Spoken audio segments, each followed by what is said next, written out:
3 unacceptable behaviors that should not be tolerated. There are battles we must endure in silence, storms we must let pass, and pains we must accept as part of life. But there are also boundaries, lines that must never be crossed if we are to live with dignity, strength, and clarity of mind. There are 3 behaviors that should never be tolerated.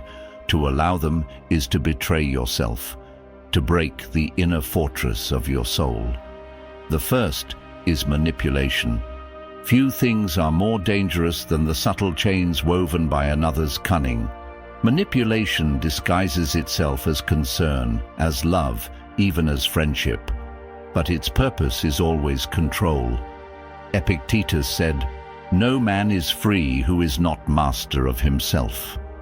If you allow another to twist your emotions, to pull your strings, to dictate how you feel or act, you surrender the throne of your own mind. We must learn to see manipulation for what it is, a parasite feeding on our lack of awareness. To tolerate it is to become complicit in your own enslavement.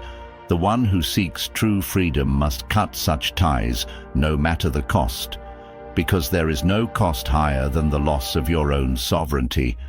Brothers, sisters, there is strength in patience, endurance in silence, and wisdom in humility. But there must also be fire.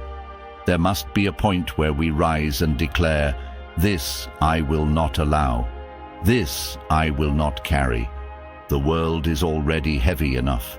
Why would we let others place chains on our shoulders?" As Aurelius wrote, "You have power over your mind, not outside events. Realize this, and you will find strength." The second is betrayal of trust. Trust is not a casual gift. It is sacred. When we give it, we place a piece of our soul in the hands of another. Betrayal, therefore, is not merely an action against us. It is a violation of the bond that holds human beings together. To forgive lightly is to cheapen the weight of loyalty. To tolerate betrayal is to invite it again. Seneca once wrote, "He who does not prevent a crime when he can, encourages it." The same holds true with betrayal. If we allow those who deceive us to remain close, we are no longer victims. We are participants in our own downfall. The wise do not grow bitter, but they do grow cautious. They learn that a heart unguarded is a heart exposed to destruction. Betrayal is unacceptable, not because it wounds us, but because it reveals a truth. The one who betrayed was never aligned with us. Epictetus warned, "When someone shows you their true nature, do not complain. Accept it as if it were a law of the universe." To accept betrayal without consequence is to deny reality itself. We cannot control the faithlessness of others, but we can control the doors we close. To tolerate betrayal is to leave the gate unguarded and the fortress of our soul unprotected. But to act with courage, to cut ties with those who violate trust, is to preserve the dignity of our inner kingdom. Get exclusive content and deeper insights. Join our membership today. Link in the description. The third is deliberate disrespect. There is a difference between ignorance and insult. An ignorant person may speak without knowing, but the one who deliberately disrespects chooses to wound. Disrespect is an assault not on our status, but on the harmony of order itself. For a society to stand, respect is the pillar that keeps men from descending into chaos. To accept repeated disrespect is to accept the erosion of your own worth.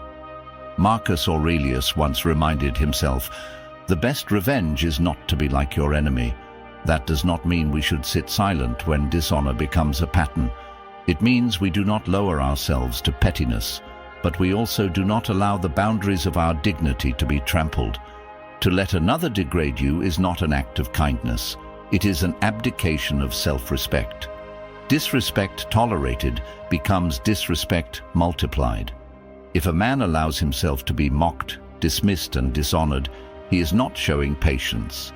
He is silently teaching others that his soul is for sale. Epictetus warned, "You are a little soul carrying around a corpse, and if that little soul does not defend itself, soon it will be buried under the weight of others' contempt." We cannot demand respect from all, but we can require it from those we allow near. For if we do not guard our inner kingdom against contempt, then we will find ourselves ruled not by reason, but by the cruelty of others. And a man who cannot command respect cannot command himself.